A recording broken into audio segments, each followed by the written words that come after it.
እኔ የምለው ምንድነው እየተፈጠረ ያለው እዚህ ሀገር ላይ ወጣቱ ወዴት እያመራ ነው? ይሄ ስራ አጥነት በጣም ብዙ ነገሮችን እያስከተለ ነው። በነገራችሁ ላይ ከድሃ ቤተሰብም ተወለዱ ከሀብታም ቤተሰብም ተወለዱ አያገባኝም። ግን ኢትዮጵያ ውስጥ ስኬታማ ወጣት መሆን የምትፈልጉ ከሆነ በደንብ አድርጋችሁ አዳምጡኝ። ይሄ ስራ አጥነት ሀገራችን ላይ መብዛቱ ወጣቱ እንዲጃጃል እያደረገው ነው። እውነቴን ነው። በጣም ፈዛዛን የነሆለለ ምንም የማያስብ አምቢሽን የሌለው ዓላማ የሌለው ባውንደሪውን መጥተው ሲጋፉበት ምንም የማይመስለው የሰው ተከታይ አድማቂ አጨብጫቢ የሆነ ትውልድ እየተፈጠረ ነው። ይሄ ሁሉ ያመጣው ምንድነው? ስራ የለም። እውነቴን ነው። አይምሯችን በስራ አልተወጠረም። ቻይኖችን ተመልክቷቸው እነሱ በሰሩ ቲክቶክ በሚባል አፕሊኬሽን የአበሻ ወጣት ህይወቱን እያጣ ሰዓቱን እያቃጠለ የሰው አድማቂ የሆነ ነው። ቻይና ውስጥ ብትሄዱ ግን ማለት ነው ኢቭን የሚያዩት ኮንቴንት ማለት ነው የተገደበ ነው። የትምህርት፣ የማኑፋክቸሪንግ፣ የሳይንስ ቪዲዮ ነው የሚመለከቱት።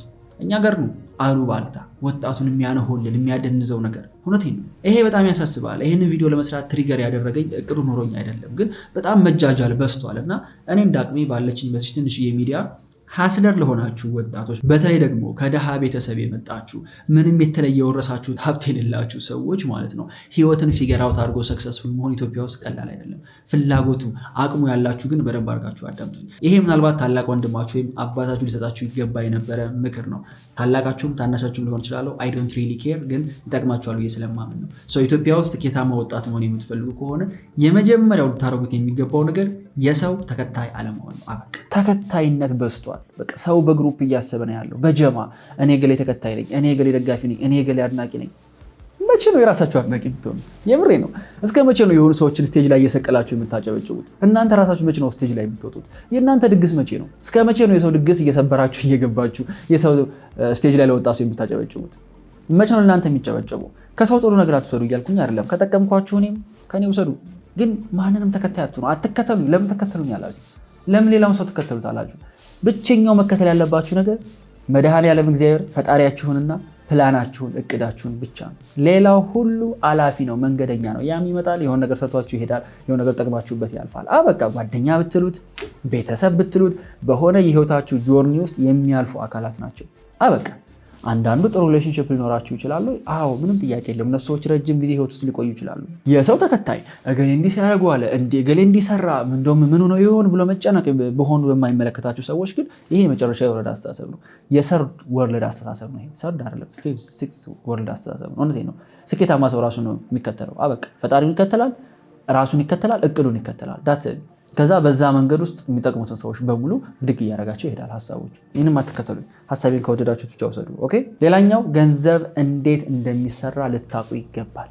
የትኛውም እድሜ ላይ ብትሆኑ በቂ ገንዘብ ከሌላችሁ አሁን ባላችሁበት የህይወት ስቴጅ እና መስራት በምትፈልጉት ገንዘብ መካከል ያለው ልዩነት ታውቃላችሁ። ጋፑን የሚሞላው አለማወቃችሁ ነው። በቃ ኢግኖራንስ ነው። በዚህ ጊዜ አላቅም ማለት አያድናችሁም። አያድናችሁም። እስኪ ሳላቅ ነው እኮ መንገድ የጣስኩት ምናምን በሉት። ትራፊክ ይምራችኋል? አይምራችሁም። አለማወቅ ኃጢአት ነው፣ የሚያስቀጣ ኃጢአት። ምናልባት ቅጣቱን ዛሬ ነገ ላታዩ ትችላላችሁ። 10 ዓመት 5 ዓመት ስትቆዩ ግን የዛኔ ኢግኖር ያደረጋችኋቸው ነገሮች ተመልሰው መጥተው ሲበሏችሁ የዛኔ ታገኙታላችሁ። አለማወቄ ነው፣ እኔ ኮኔክሽን የለኝም፣ እኔ ዘመድ የለኝም፣ እኔ እንዲህ የለኝም። ከምንም አያድናችሁ። እውነቴ ነው። ከምንም አያድናችሁ። አሁን እጃችሁ ላይ ገንዘብ ይኖር እያልኩኝ አይደለም፣ ግን አትሊስት ገንዘብ መስራት የሚችል ሰው ልትሆን ይገባል። ፖቴንሻሉ ሊኖራችሁ ይገባል። መንገዳችሁ አትሊስት ወደዛ እያቀና መሆን መቻል አለበት። ኦራይት። ሌላኛው ኪሳችሁ ነው እንጂ ልባችሁ ድሃ እንዲሆን አትፍቀዱ። ገንዘብ ላይኖር ይችላል። ከድሃ ቤተሰብ ልትወለዱ ትችላላችሁ። ኪሳችሁ ባዶ ይሆን ችግር የለውም። ልባችሁ ግን ሀብታም ነው መሆን መቻል አለበት። ማሳካት እንደምትችሉ በልባችሁ ልታምኑ ይገባል። ስትሄዱ ቀና ብላችሁ ነው ሄድ ያለባችሁ። በቃ በህይወቱ ትልቅ ሚሽን እንዳለው ትልቅ ፐርፐዝ እንዳለ ሰው ሆኖ ልትራመዱ የሚገባው። እውነቴን ነው። አንዳንዱ ሞራሉ ተጎድቷል። በቃ ህይወት ኢኮኖሚ ድቅቅ አድርጎት እንዲያጎንብሰው ነው የሚሄደው። ሲናገር ከሰው ጋር ኢነርጂ የለውም፣ ሞራል የለውም፣ ሰዎችን ኮምፕሊመንት አያደርግም። ሰዎች ላይ የሚያየው ነገር ለሱ የሚገባው አይመስለውም። ጎረቤቱ መኪና ሲገዛ ሲመለከተው በቃ እሱ ጦሮንጦስ የገባ ይመስለዋል። ለምን? ኪሳችሁ ባዶ ይሆን ችግር የለውም፣ ኪስ ይሞላል። ልባችሁ ግን ባዶ እንዳይሆን። ልባችሁ ግን የሀብታም ነው መሆን መቻል አለበት። ልቡ ሙሉ የሆነ ሰው ሲሄድ ያስታውቃል። አራመዱ ያስታውቃል። ሰዎችን የሚመለከትበት መንገድ፣ ሰላም የሚልበት፣ ራሱን የሚገልጽበት መንገድ፣ የሆነ ጥሩ ነገር ካየ ኮምፕሊመንት ያደርጋል። ኢቨን ድሃ ሆነው እንኳን የምሬ ነው ገንዘብ እንኳን ሳይኖራቸው ግን የሚገርም ካሪዝማ ያላቸው ግርማ ሞገስ ያላቸው ሰዎች አሉ። ገጥሟቸው ያውቁ? በቃ ከእነሱ ጋር ስራ መስራት ትፈልጋላችሁ። አስተሳሰባቸው የድሃ አይደለም። የሀብታም አስተሳሰብ ነው ያላቸው። ኦልሬዲ ሰዎቹ ሀብታሞች ናቸው በልባቸው። ኪሳቸውን የጎደለው ኪስ ደግሞ ይሞላል። ብዙ ነገር ሰው ሰርቶ ገንዘብ ሜክ ማድረግ ይችላል። ዋናው ግን ውስጣችሁ ሊያምነውና ሊቀበለው ይገባል። ሶ ኔክስት ታይም ገንዘብ ኖራችሁም አልኖራችሁም በኮንፊደንስ ቀና ብላችሁ ነው መራመድ። ኦኬ የትኛውን ቦታ ስትገቡ የሆነ ሩም ውስጥ ሆቴል ውስጥ ምናምን ስትገቡ አትፍሩ። እነዛም ሰዎች ናቸው፣ እናንተም ሰዎች ናቸው። በቃ ለጊዜው እኩል ገንዘብ የላችሁ ባንካችሁ ላይ በቃ ፕሮባብሊ ከሆነ ጊዜ በኋላ ይመጣል። በኮንፊደንስ ቀና ብላችሁ የሆነ ሀብታም ስታገኙ ምናምን አታሸርግዱ። እውነቴን ነው። የምን ማሸርገር ነው? በቃ የሆነ ነገር ሰርቶ ሰውየው ቀድሞ ገንዘብ ሜክ አድርጓል። እናንተ ሜክ ታደርጋላችሁ። አይቀርም፣ የትም አይቀርም። ግን ኢቭን አብረዋችሁ እንኳን ሰዎች ከእናንተ ጋር ስራ እንዲሰሩ ማለት ነው ኮንፊደንሳችሁ እና በልብ መታመናችሁ ሊያስታውቅ ይገባል። ብዙ ሰው ድሃ ሆኖ የቀረው የምር ምን ማድረግ እንዳለበት ሳያውቅ ሳይሆን በልቡ ድህነቱን አምኖ ስለተቀበለ ነው። ቢክደው በልቡ እኔ ሀብታም ነኝ፣ ውስጤ ሀብታም ነው፣ መስራት እችላለሁ፣ አቅሙ አለኝ፣ ፖቴንሻል አለኝ፣ እነዛ ሰዎች ያደረጉትን ነገር እኔም ማድረግ የማልችልበት ምንም ምክንያት የለም ብሎ ለሚቀበል ሰው ማለት ነው መዓት ኦፖርቹኒቲ ያለው። እንዲህ ዓለም እጇን ዘርግታ ነው እንካ ሄው አንተ ኦልሬዲ ደርሰሃል ብላ የምትሰጠው። ሌላው ለራሳችሁ ያላችሁ ግምት ማለት ነው ከፍተኛ ነው መሆን መቻል አለበት። ከፍተኛ ግምት እንዴ እኔ እኮ እንዲህ ነኝ። እውነቴን ነው። ለምሳሌ በቀላሉ እንገራችሁ፣ እኔ ተኝቼ የማረፍድ ሰው አይደለሁም። እኔ መዝረክረክ የሚችል ሰው አይደለሁም። አበቃ ሀንት ሊያደርጋችሁ ሊያሳዳችሁ ይገባል። ስራ መስራት አለመቻላችሁ የሆኑ ሰዎች ሲበልጧችሁ ማለት ነው የምር ሊያናዳችሁ ይገባል። ለምንድነው የሚያናደኝ ከየት የመጣ ነው ይሄን እንዴት ካላችሁን ለራሳችሁ ካላችሁ ትልቅ ግምት ነው። አይ ነው ምናልባት አንዳንዶቻችሁ ይላትመውበት ትችላላችሁበት። ለእኔ የሰራልኝ ነው አገኝ ተከተሉኝ አላልኩም። ተጠቀማችሁ ብቻ ነው ይሄን ምክር የምትወስዱት። ለራሳችሁ ያላችሁ ግምት ትልቅ ሲሆን ማለት ነው መጥፎ ነገር ስትሰሩ፣ የማይሆን ነገር ስትሰሩ፣ ስትሰንፉ ራሳችሁን ትይዙታላችሁ፣ ትገርፉታላችሁ፣ የዛኔ ትቀጡታላችሁ። አዎ አገኝ ላትስማሙ ትችላላችሁ ራስን በመቅጣት። እኔ ግን ማለት ነው የኑሮ ውድነት መጥቶ ከሚቀጣኝ ድህነት ከሚቀጣኝ እኔ ራሴን ቀጥቼ የተሻለ ቦታ ባስቀምጠው ይሻለኛል። እውነቴን ነው የምላችሁ። ቢ ሃርድ ኦን ዮርሰልፍ። በቃ ሌላ ሰው ላይ ንዴታችሁን ከምታወጡ ንዴታችሁን ራሳችሁ ላይ አድርጉት። አስፈላጊ ነው። ባይ ዘ ወይ ሬጅ ንዴት ለምንድን ነው የማይሳካልኝ ለምንድን ነው የማልችለው የሚለው ንዴት ያስፈልጋል። እኔ አሁን ድረስ ማለት እግዚአብሔር ይመስገን ጥሩ ሰራለሁ። ሆነስትሊ ላይክ እስካሁን በመጣሁበት ጂሆን ለእኔ እድሜ ጥሩ እየሰራው ነው። ኦኬ ግን ማለት ነው የፈለገ ጥሩ ነገር ብሰራ ስቲል ወደ ቢሮ ስገባ ኦር ወደ ቤቴ ሲሄድ ምናምን በንዴት መሬን እየደበደብኩ ነው የምመጣው። ለምን? ለራሴ ያለኝ ኤክስፔክቴሽን በጣም ትልቅ ነው። ገና ከዚህ በላይ ብዙ አቺቭ ማድረግ ብዙ ማሳካት እንደምችል በውስጥ ያምናለሁ። ስለዚህ ራሴን እቀጠዋለሁ። ራሴን በመቅጣቴ ግን አንደኛ ሌላ ማንንም ሰው አልወቅስም። ለእኔ ስኬታማ አለመሆን፣ ለእኔ አለመስራት፣ ለእኔ የተሻለ ነገር አለማግኘት ተጠያቂው ማንም እንዳልሆነ አምናለሁ። ራሴን የተጠያቂው። ሁለተኛ ደግሞ ፈጣሪ ይረዳኛል። ለምን? ራሱ ላይ ሃርድ የሚሆን ሰው ራሱን የሚቀጣ ራሱን የሚገርፍ ሰው ፈጣሪ ይወዳል። ለምን መሰላችሁ? ጻድቅ የሚባሉትን ሰዎች እስኪያስቧቸው በየትኛውም ሃይማኖት ላይ ያላችሁ ሰዎች ማለት ነው። እነዛ ሰዎች ምንድን ናቸው? ራሳቸውን ያስገዙ በዲሲፕሊን አይደል? ራሳቸውን ያስገዙ ራሳቸውን ዝቅ ያደረጉ ሰዎች ናቸው።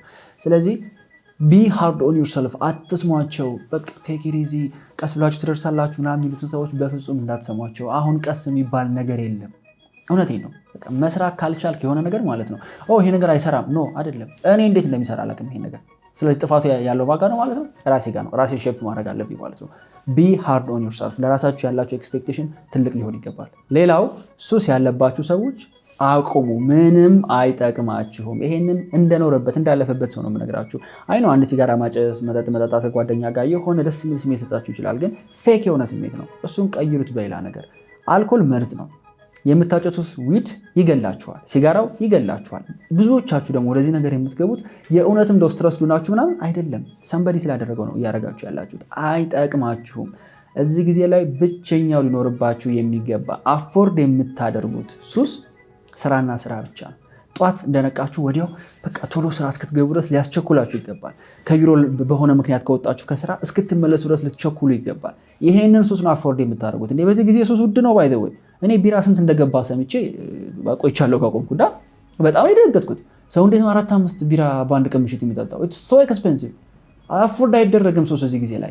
ብቸኛው አፎርድ የምታደርጉት ሱስ በተለይ ደግሞ እናንተ ይሄን ቪዲዮ የምትመለከቱ ሰዎች የስራና የስራ ሱስ ነው። ሌላው ሃስለር የሆነ ሰው ቦርጫም ሊሆን አይችልም። አበቃ አገን አሁንም ከደበራችሁ አም ሶሪ፣ ግን እውነታው ይሄ ነው። ጀጅ እያደረኩኝ አይደለም። ኦኬ እኔ ራሴ ተስተካከለ በጣም የሚያምር ሰውነት ኖሮኝ አይደለም፣ ግን አትሊስት እየለፋው ነው፣ ግን አትሊስት እየሰራው ነው። አበቃ በተለይ ወጣት ወንዶች ስትሆኑ ማለት ነው ፕራይም ኤጃችሁ 20 21 እስከ 27 እስከ 29 እስከ 30 ድረስ ሰውነታችሁ ፐርፌክት የሚባል የሰውነት አቋም ላይ መድረስ የሚችልበት ነው። እሱን ሳታዩት አትሞቱ። እውነቴን ነው። አትሊስት በቃ ተስተካከሉ። አትሊስት ሼፓችሁን ፊክስ አድርጉት። እውነት ለመናገር እኮ የምትበሉትን ነገር መቆጣጠር፣ ከዛ በቀን ውስጥ ደግሞ የሆነ አይነት አክቲቪቲ ማድረግ ነው። ያን ያህል ሲምፕል ነው። ወክ ማድረግ የማይችል ሰው የለም። እግር የሌለው ወክ ብታረጉ፣ የምትበሉትን ካሎሪ ብትቀንሱት፣ ይሄ የምትበሉትን ጀንክ ያሁን ብዙ ብር ከፍላችሁ የምትበሉትን ጃንክ ምግብ ብትቀንሱ ሰውነታችሁ ይስተካከላል። ሰውነታችሁ ሲስተካከል ሰዎች ያምኗችኋል፣ የምትለብሱት ነገር ያምርባችኋል፣ በቀላሉ ዴት ማድረግ ትችላላችሁ፣ ሸክም መቋቋም ትችላላችሁ፣ ስትረስን መቋቋም ትችላላችሁ። በጣም ብዙ ጥቅሞች ነው ያሉት እና የምር ጄኑዊንሊ ሃስለር ነኝ ብሎ የሚያስብ ሰው ስፖርት መስራት አለበት። አበቃ ሰውነቱን ሊያንቀሳቅሰው ይገባል። በተለይ ደግሞ ጫና ሲበዛባችሁ ማለት ነው። ሰውነታችሁን በስፖርት ስታስጨንቁት ያ ስትረስ ብን ብሎ ነው የሚጠፋው። በሱስ ከማቃጠል ይልቅ በዚህ ራሳችሁን አቃጥሉት፣ ከዛ ይጠቅማችኋል። ትረስ ሚ። ሌላው ደግሞ ኮሚኒኬሽን ነው። ራሳችሁን በስነ ስርዓት መግለጽ የሚችሉ ሰዎች ልትሆኑ ይገባል። የምትፈልጉትን ነገር ክሊርሊ አርቲኩሌት ማድረግ መናገር መቻል ያስፈልጋል። ባይ ዘ ወይ ራሱን የቻለ ስኪል ነው። እንዲህ አሁን ለምሳሌ ካሜራ ፊት ቆሞ ማውራት ረጅም ሰዓት በጣም ራሱን የቻለ ስኪል ነው። ብዙ ሰው የሚፈልገውን ነገር አያውቅም፣ የሚፈልገውን ነገር ክሊርሊ ለሰዎች መናገር አይችልም። ኖ ማንም ገንዘብ አይሰጣችሁም። በዛ ምክንያት ራሳችሁን ካልሸጣችሁ ማንም ለእናንተ ገንዘብ ሊከፍል ፈቃደኛ አይደለም። ስለዚህ ከዚህ በኋላ ከሰው ጋር ስታወሩ የምትፈልጉትን ነገር አትደብቁ። ስትሬት ፎርዋርድ መናገር ነው። ይሄን እፈልጋለሁ፣ ይሄን አልፈልግም፣ እንዲህ ስትለይ ደስ ይለኛል፣ እንዲህ ስትለይ ደስ አይለኝም፣ በዚህ መንገድ ትሪት መደረግ አልፈልግም፣ የምፈልገው ይሄ ነው። ክሊርሊ ተናገሩት። የእውነት ነው የምላችሁ፣ ህይወት እጅግ በጣም ቀላል ነው። ብዙ ሰው በግልጽ ስትሬት ፎርዋርድ ስለማይናገር የሚናገሩ ሰዎች ምን ጊዜ የሚፈልጉትን ነገር ያገኛሉ። ይሄ ዘንድሮ ኤክስፐሪመንት ያደረኩት ነገር ነው። ምን ኢንቴንሽናችሁን በቃ አትደብቁት። አይ ቶባክ ኖ ለምን በቃ ሃርድ ኮንቨርሴሽን አትፍሩ። ፊት ለፊት መናገር ነው የምትፈልጉትን። ካስደበራችሁ ፊት ለፊት አስደብረኛል ብሎ መናገር ነው። ሰዎች የምትፈልጉትን ነገር ሊሰጧችሁ ዝግጁ ናቸው። እናንተ ክሊርሊ ተናገሩ፣ ጠይቁ። ብዙዎቻችሁ ፈቃድ ነው የምታስፈቅዱት። እንዲህ ማድረግ ይቻላል፣ እንዲፈልግ የነበር ፈቃደኛ ከሆንክ ለምን ማሳካት ትችላላችሁ። ፈቃድ አትጠይቁ። ፊት ለፊት ሂዶ ክሊርሊ መናገር ነው። ይሄን እፈልጋለሁ፣ ይሄን አድርጉልኝ። የእውነት ነው የምላችሁ። አንዳንድ ጓደኞች አሉኝ እና ኮንፊደንሳቸው ያስገርመኛል። መንግስት ቢሮ ሄደው የሆነ ኤምባሲ ገብተው በኮንፊደንስ እኔ ኢምፖሲብል ብዬ የማስበውን ነገር ጠይቀው ይመጣሉ። አንዳንድ በጣም ጂኒየስ የሆነ ቢዝነስ ላይ ያሉ ጓደኞች አሉኝ እና ባንክ ገብተው 100 ሚሊዮን ብር በድፍረት ጠይቀው ይወጣሉ። በድፍረት ምንም የተለየ ነገር ሳይኖራቸው ከሆነ አይዲያው ላይ ይጠይቃሉ። ከዛ ግን ያ ፊት ለፊት የመናገራቸው ውጤት ማለት ነው ልነግራችሁ አልችልም እንዴት ሪሶርሶች ወደ እነሱ እንዲመጡ እንደሚያደርግ። ስለዚህ ፕሊዝ የምትፈልጉትን ነገር ክሊርሊ ካወቃችሁት በኋላ ለሰዎች ለመናገር አትፍሩ። ሃርድ ኮንቨርሴሽንን አትሽሹ። ኦኬ። ሌላው ለዛሬ መጨረሻው በፈጣሪ ፊት ራሳችሁን ዝቅ አድርጉ። በሰው ፊት ኮንፊደንት ልትሆኑ ትችላላችሁ። ማንም የማይበግረው ሰው ልትመስሉ ትችላላችሁ። እግዚአብሔር ፊት ግን ስትሄዱ መንገዳችሁን አሳልፋችሁ ስጡት። በጣም ቸር አምላክ ነው ያለን። እኛ እጅግ በጣም ደካማ ፍጡራን ነን። ኢቭን ነገም እንደሚፈጠር የማናውቅ ሰዎች እንዲሁ ፕላን እናደርጋለን፣ እናስባለን፣ እናቅዳለን፣ እንዲህ አደርጋለሁ እንላለን። ግን ኖ እኛ ምንም የምናውቀው ነገር የለም። ለእግዚአብሔር አሳልፋችሁ ስጡ። እኔ ለዚህ የቁም ምስክር ነኝ። ማለት ሙሉ ለሙሉ የኔ የህይወት ዲዛይነር አርኪቴክቱ እግዚአብሔር ነው። በቃ የኔ ስራ መጫወት ነው። በተዘጋጀልኝ መንገድ ላይ ሜዳ ላይ መጫወት ብቻ ነው የኔ ስራ እና ፈቃዳችሁን፣ ፕላናችሁን፣ እቅዳችሁን ሁሉ ለእግዚአብሔር አሳልፋችሁ ስጡት። በጣም ቸር አምላክ ነው ያለን እና አይ ነው ስራ ላይ ስትሰሩ በጣም ኮንፊደንት እንድትሆኑ አግሬሲቭ እንድትሆኑ ያስፈልጋል። ምንም ጥያቄ የለውም። በፈጣሪ ፊት ግን ሃምብል ማድረግ ራስን ዝቅ ማድረግ ነው። ነገስታትን ተመልክቷቸው እነ ንጉስ ዳዊት እኮ ጦረኛ በጣም ገናና ንጉስ፣ እግዚአብሔር ፊት ግን አልቃሻ። በቃ እንደዛ ነው የሚሰራው። ትልቁን ትምህርት ነው የወሰድኩት ከዛ ነው። ኦኬ ለዛሬ በቃል አይ ሆፕ ይጠቅማችኋል ብዬ አስባለሁ። እስካሁን ያወራሁት ነገር ይህን ቪዲዮ በስራት እቅዱም አልነበረኝም። ጀስት ሀሳቡ ስለተነሳብኝና በጣም ብዙ ወጣት የተጃጃለ ስመለከት ቲክቶክ ላይ አላስቻለኝም። በቃ በማውቃት ባለችኝ በትንሽ የሚዲያ መናገር ስላለብኝ ነው። ይሄ ሁሉ ነገር እየፈጠረ ያለው ስራ አጥነት ነው ብዬ አስባለሁ። ወጣቱ ስራ ቢኖረው ኑሮ የማይሆን ነገር ላይ ጊዜውን አያጠፋም ነበረ። ስለዚህ እኔ የራሴን ድርሻ ለመወጣት የሆነ ነገር ለማድረግ እያሰብኩ ነው። ብዙ ወጣቶችን ወደ ስራ ለማስገባት እስከ 100 ሺህ ብር ድረስ ራሱ ለመሸለም እቅድ አለኝ። በዚህኛው ባሰብኩት ነገር ከሆኑ ሳምንታት በኋላ ሪቪል አደርገዋለሁ። ግን ፕሊዝ በቃ በተቻለ መጠን የሚጠቅሟቸው ሰዎች በዙሪያችሁ አሉና እኔም አንዱ ልሆን እችላለሁ። ልጠቅማችሁ እኔ ዝግጁ ነኝ፣ ልረዳችሁ ዝግጁ ነኝ። ሰው በምን እንዳግዛችሁ እንደምትፈልጉ ኮሜንት ላይ ጻፉልኝ። እኔ የምችለው ነገር በሙሉ ለማገዝ ሬዲ ነኝ። በርቱ ሀስለሮች። እኛ ሀስለር የሆነው ሀበሻዎች፣ ሀስለር ሀበሻ እያለ ራሳችን የምንጠራው ሰዎች አይምሯችን በስራ ኦኩፓይድ ነው። ዓላማችን የራሳችን ህይወት መቀየር፣ የቤተሰቦቻችን ህይወት መቀየር፣ አልፎም ደግሞ ለሀገር መትረፍ ነው። ይህንን ዓላማ እስክናሳካ ድረስ ወደኋላ አንልም። በርቱ፣ እንበርታ። እግዚአብሔር ረዳናል። ሁላችንም መልካም ጊዜ